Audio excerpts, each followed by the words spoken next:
Do you even know about these policies?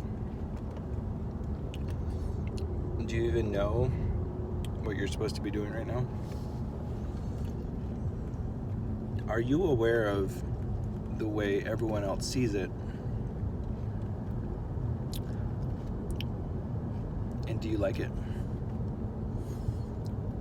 These are important questions to ask as we're moving throughout our lives. What are the policies? What do we do?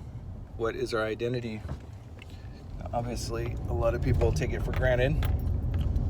And often in life, during your midlife cycle, which is Uranus opposite Uranus, and I think it's like Saturn square something, I forget what it is. Your midlife planets is we get back in touch with our original intention of being here, our soul's intention in our youth. Yet we have to look at it from a perspective of being an adult and our responsibilities. And it's often a time that is seen as an existential crisis, or often can be an existential crisis, even though we can have those at different parts in our life as we face ego trauma. So everything is just an agreement. That's it. Just agreement. An agreement. And we objectify reality. We label things. We call them things, but they're not actually those things. They are what they substantially are, and not what they appear to be. Now, if you're following along, you may be aware of Buddhist teaching about dependent arising. And in dependent arising, the idea is that everything is an aggregate of other things. So essentially, things are kind of all stardust, so to say. And science backs this up in a lot of ways.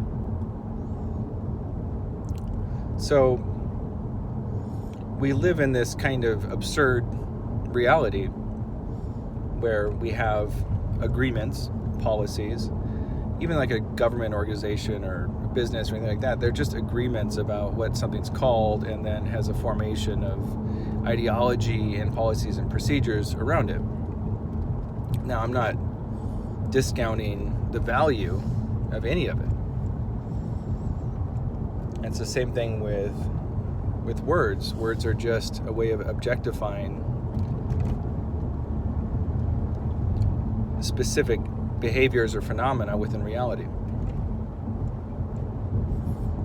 So, like I said, I'm not discounting any of it, but I bring it all to your attention because we tend to, in society, have gotten to a point where we tend to look at symbols as reality. And that's everything from what you're doing right now, which is watching an array of color dots on a screen refresh rather quickly, and you're just looking at a mosaic of color tiles that are changing so rapid you can't tell the difference.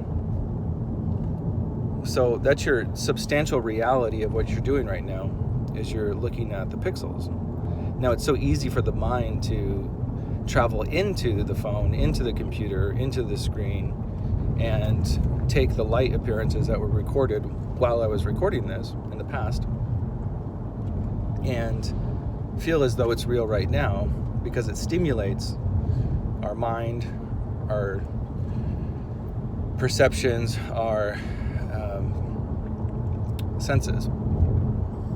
So anyway, to wrap all this up, the whole reason I bring it all up is it's important to recognize that really there's only one movement happening in the world, one thing happening, and that when we objectify ourselves, and I say, I'm this person, or you're that person, and that's that, and that's this, is what we're doing is we're creating a fracturing of the true reality, which is much more simple.